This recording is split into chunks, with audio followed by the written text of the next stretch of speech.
All right, so welcome to the deep dive. Today we're taking a deep dive into Shakespeare. Much Ado About Nothing, It's a comedy. but A comedy. it's got some Shake really your chaz. interesting stuff going on. We've Yeah. got some analysis here called Much Ado, form, structure, language. And we're going to use that to kind of really pick apart what makes this play tick Absolutely. and why it's funny and some of the themes that really still resonate with us today. Yeah, and I think it's going to be really interesting to go beyond just the surface level plot and look at how Shakespeare actually crafted this play from a structural perspective, from a linguistic perspective. What are the building blocks that make this comedy work? Right. Make it funny and also make it sometimes surprisingly moving. Yeah, and I think before we get into Much Ado, it would be helpful for me to have a better understanding of what is it that makes a Shakespearean comedy a comedy? Yeah, sure. What are some of the key elements that you see over and over again in these plays? Well, I think the big thing is that they aim for a happy ending. You're going to walk away from a Shakespearean comedy feeling good. Right. Very often that involves marriage. They explore love. Often they use mistaken identity as a way to sort of create humorous situations. Right. And the really big thing, though, is unlike the tragedies, Right. nobody dies. Right. That's important. I mean, it's not the main characters. No major character deaths here. Yeah, no. All right, so I can relax on that one. so what about the setting? Where do these plays, where do they typically take place? Often it's a kind of temporary world. Sometimes it's an exotic location. Sometimes it's a more rural, idyllic setting. Right. And the idea is that there's sort of an escape from the normal constraints of society, Right. which allows for these comedic misunderstandings and romantic entanglements to develop. Yeah. It's like a little bit of a fantastical world Absolutely. created. Yeah. Yeah, so is there like a typical narrative pattern that these comedies follow? Yeah, I think you see a fairly standard structure. You start with an introduction, you set the scene, you meet the characters, and then things start to get complicated. Plans go awry, there are misinterpretations, and that builds towards a kind of crisis point, the point of maximum dramatic tension.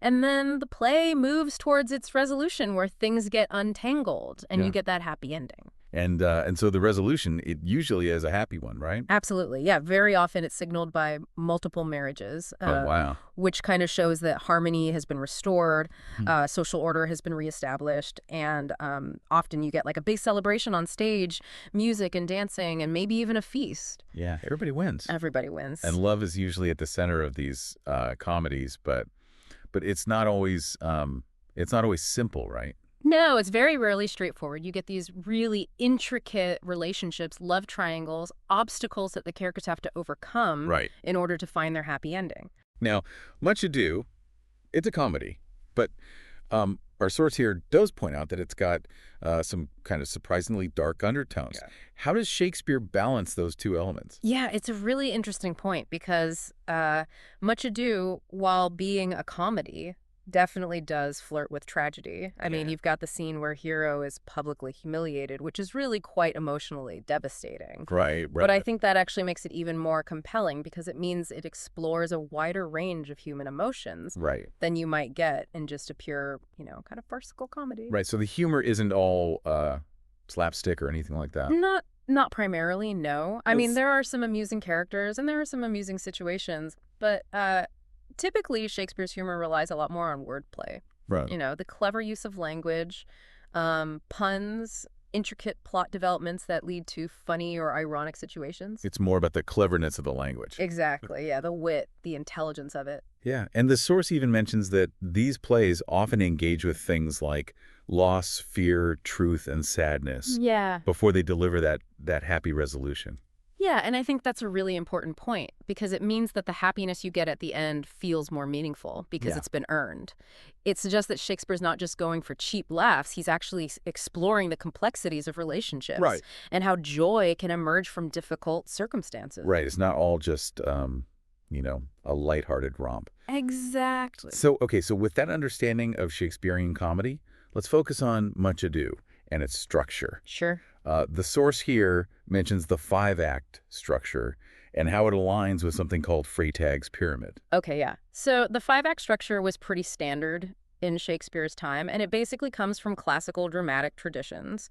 And Freytag's pyramid is just a way of visualizing that structure Okay. as a kind of dramatic arc. Like a roller coaster, kind of? Yeah, in a way, yeah. So Act 1 is the exposition. This is where you set the scene, introduce the characters. In Much Ado, of course, it's Messina. Okay. You meet the main players, you get a sense of the atmosphere, the sort of merry war between Beatrice and Benedict, the budding romance between Claudio and Hero. So it's setting the stage. Setting the stage, exactly. What happens in Act 2? Act 2 is the rising auction.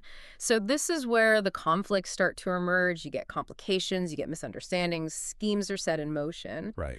And in Much Ado, you've got Don Pedro trying to woo Hero on behalf of Claudio. Okay. The plot to get Beatrice and Benedict together. Right. And of course, Don John starting to cook up his evil plans. Okay, so the pot starts to simmer. It does, yeah. And then Act 3 is the climax. That's climax, yeah. That's the point of highest tension. Right. The turning point in the narrative. And in Much Ado, I think it's pretty clear that the climax is that horrible wedding scene. Right. Where Claudio publicly rejects Hero based on Don John's lies. Oof. Right in the feels. It's designed to be a real shock. Yeah, definitely. So then what happens in Act 4? Act 4 is the falling action. So things start to move towards resolution. Misunderstandings begin to unravel. Right. New plans are made. So in Much Ado, you've got the friar coming up with this plan to pretend that Hero is dead. Okay. To buy some time for the truth to come out. And then you've got the Watch, led by Dogberry, who overhear Borachio confessing. Right. Which is key to revealing Don John's deception. Yeah, thank goodness for those guys. Fumbling but important. They are. And then Act 5, that's the resolution. The resolution, the denouement. All the loose ends get tied up. Exactly, yeah. So the truth about Don John's plot comes out. Right. Hero's innocence is established. Claudio is full of remorse. Of course. And eventually he's reunited with Hero. Beatrice and Benedict finally admit that they love each other. Right. And we get that double wedding. Happy ending. Happy ending. Don John is captured and everybody celebrates. Perfect.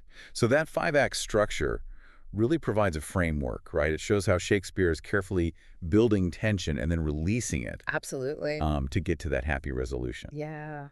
Now, another thing that our source points out is the use of subplots in Much Ado. Okay. What exactly is a subplot and how does it work in this play? So a subplot is basically a secondary storyline that Right. runs alongside the main plot.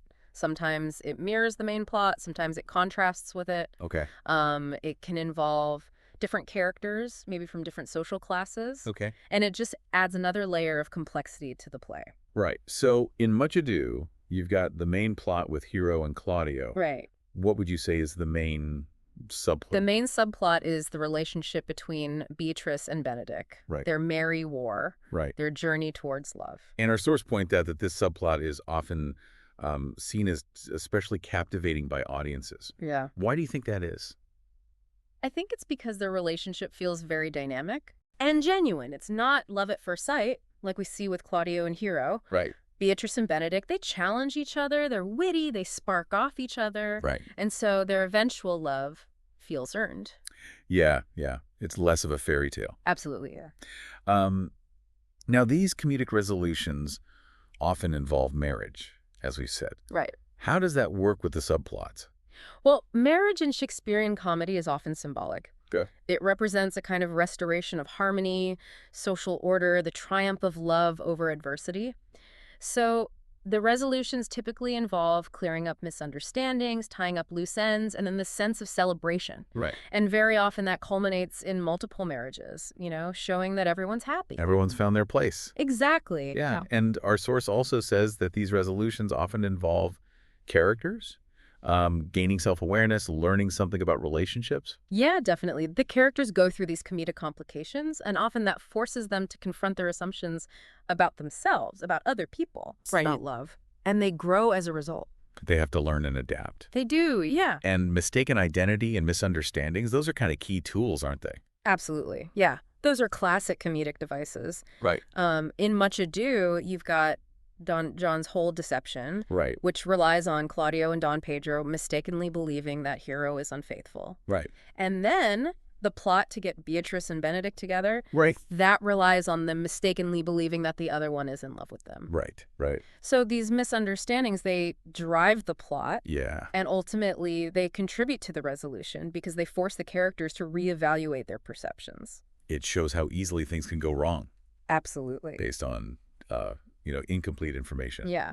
So how do these two plots, the Hero and Claudio plot and the Beatrice and Benedict plot, how do they actually interact with each other? They run parallel, but they also intersect at certain points. Okay. Don John's villainy, for instance, impacts both plots. The plot against Hero actually brings Beatrice and Benedict closer together. Right.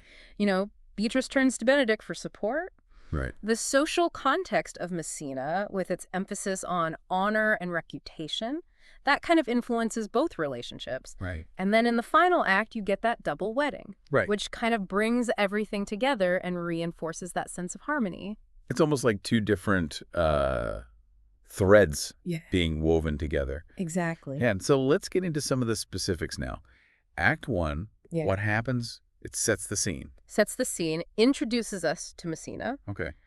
You see Claudio and Hero's attraction, which seems very straightforward, almost idealized. Correct. But then you also get that fantastic dynamic between Beatrice and Benedict, the witty banter, the antagonism, Right. maybe even a hint of something deeper underneath. And then, of course, you meet Don John, who lets us know that he's going to be trouble. Be up to no good. Right, so that's setting the stage for us. What about Act 2? What are some of the key events that happen there? Act 2, that's where the action starts to pick up. You've got Claudio and Hero's engagement being arranged at the masked ball, Okay. which seems like things are moving along smoothly. Right. But at the same time, Don John is starting to put his plan into action. Right. And we also get the beginnings of the scheme to trick Beatrice and Benedict into falling in love. Oh. So you've got deception and manipulation happening on multiple levels. Okay, so Act 2 is starting to heat things up a bit. It is, yeah. And then Act 3, that's where things really start to get intense. Yeah, the tension really starts to build. Yeah. We see the trickery working on Beatrice and Benedict. Okay. They both start to believe that the other one is in love with them. And we get those great soliloquies where they're kind of wrestling with their feelings and trying to make sense of what's going on.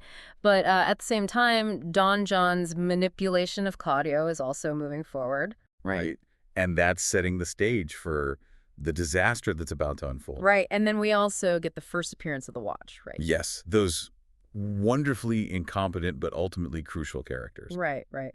And then Act 4, that's the climax. Real. Climax. Yeah. The turning point of the play. The wedding scene, it's just heartbreaking. Claudio, convinced by Don John's lies, Right. publicly rejects Hero, accuses her of being unfaithful.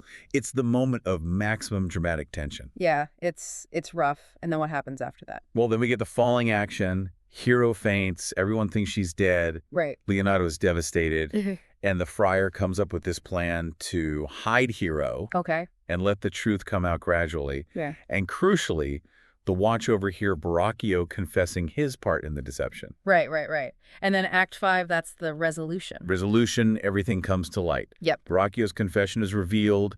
Don John's plot is exposed. Okay. Claudio is full of remorse. He thinks Hero is really dead. Leonardo makes Claudio agree to marry his niece, who, of course, turns out to be Hero. Oh, right, all right. Beatrice and Benedict, who have been brought closer by everything that's happened, Right. finally declare their love for each other and agree to get married. The double wedding. The double wedding, yeah. John is captured, and everyone's happy. So it's that classic comedic turnaround. It is, yeah. Where everything works out in the end. Yeah. Let's talk a bit more about those two main relationships. Okay. Hero and Claudio. What do we see in Act 1 that establishes their dynamic? Well, in Act 1, Claudio's love for Hero seems very sudden and very idealized. Okay. It's all about her beauty, her virtue. It feels a little bit superficial, maybe, Okay. especially compared to Beatrice and Benedict. Yeah, yeah. And then they get engaged pretty quickly, right? In Act 2. Yeah, the betrothal is arranged very quickly Right. after Don Pedro woos Hero on Claudio's behalf. Right, right. And that kind of emphasizes the formality of their relationship. Yeah. Okay. And then Acts 3 and 4, that's where the real conflict comes in. Yeah. What does that reveal about their relationship, do you think? Well, I think it shows how fragile Claudio's trust in Hero actually is. Okay. He's so quick to believe Don John's lies Mhm. without even trying to verify them. Right. And that suggests that he's maybe a bit immature Okay. and very influenced by social pressure. Okay. And so then Act 5, they get their happy ending. They do, yeah. Claudio is full of remorse when he thinks Hero is dead, Okay. which shows that he does care for her deeply. And then they're reunited, they get married. Right. But the play leaves you wondering if their love is actually strong enough Okay. to withstand the challenges they've faced. Right. So it's not all sunshine and roses for them. Not entirely, no. Okay. Let's talk about Beatrice and Benedict. Okay.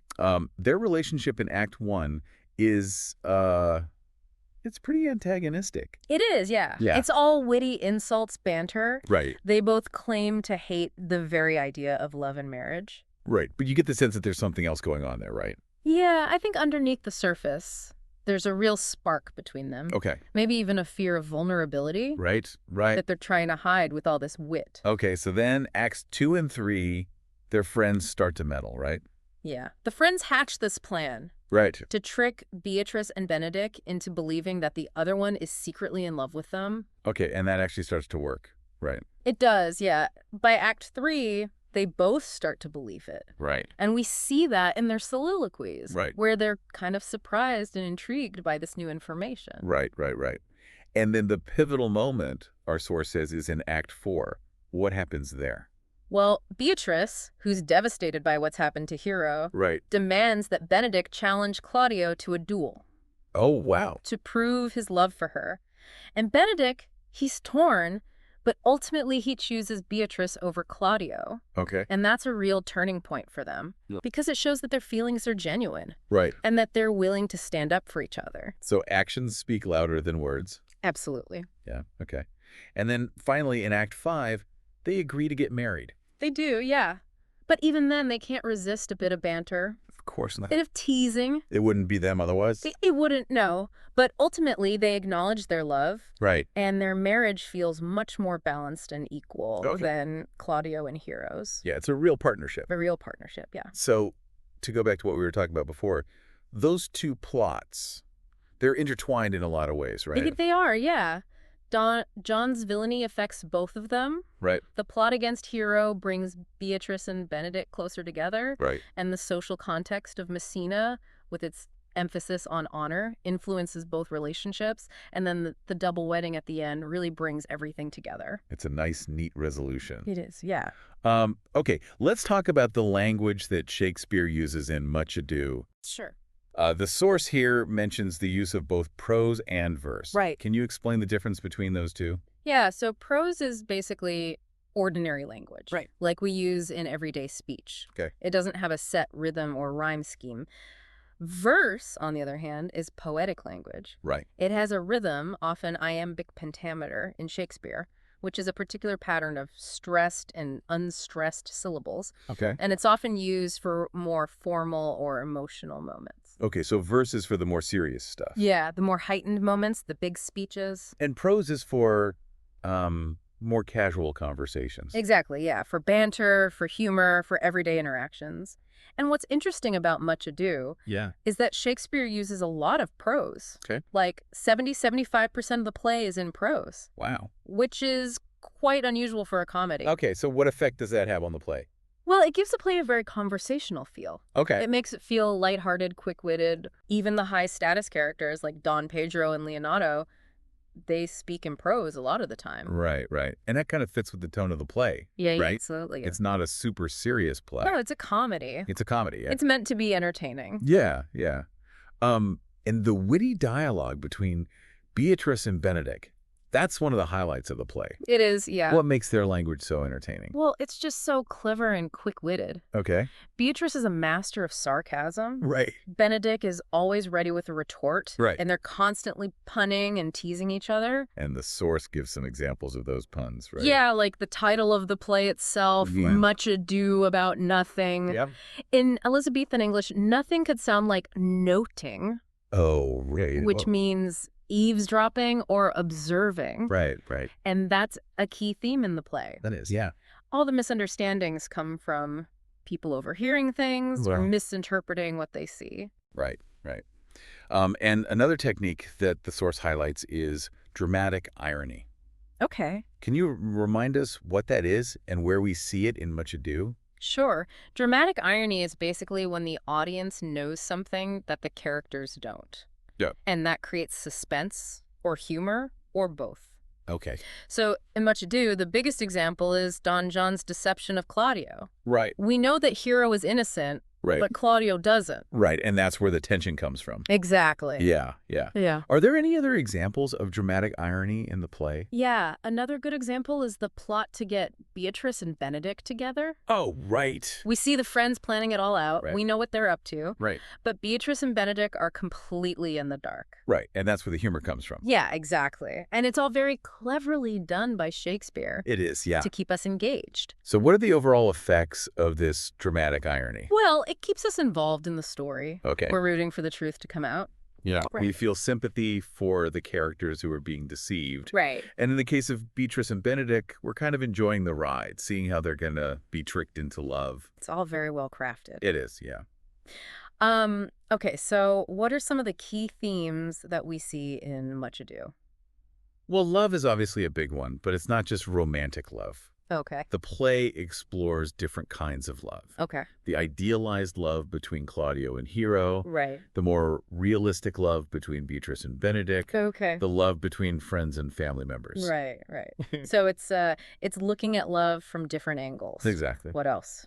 Well, deception is another major theme, and the consequences of deception. Right. You know, John's lies almost lead to tragedy. Right, right. And then there's the theme of honor and reputation, Okay. especially female honor, which is so important in this Right. society. Okay. Hero's reputation is almost destroyed Right. because of the accusations against her.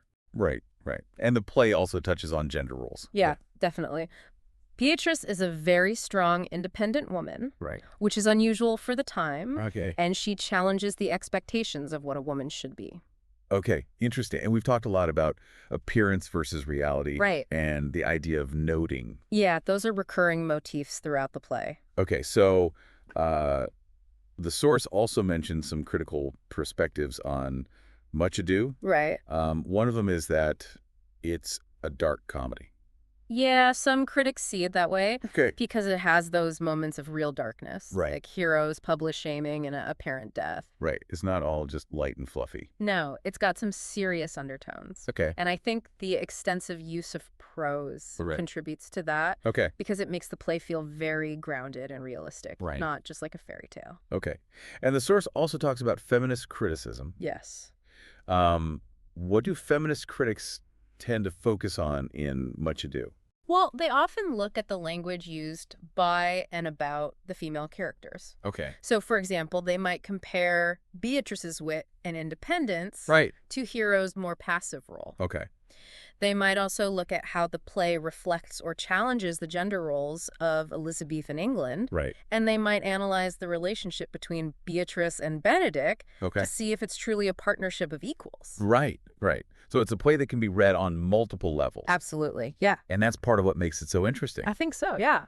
So we've covered a lot of ground today. We've looked at the form, the structure, the language of Much Ado About Nothing. We have. We've seen how Shakespeare uses all these elements to create this really rich and engaging play. Definitely. It's not just a funny story. Yeah. It's a carefully crafted piece of art. It is. Yeah. And it's amazing how relevant it still feels today. It is. Yeah. It speaks to some very universal themes. Yeah, yeah. So here's a final thought for you to consider. Given that Much Ado has both these lighthearted moments and these moments of real darkness, Right. does that make the happy ending more impactful for you or less impactful? Interesting question. Yeah, and what does that say about the nature of comedy itself? Yeah. Something to think about. Something to think about. Thanks for joining us on The Deep Dive. My pleasure.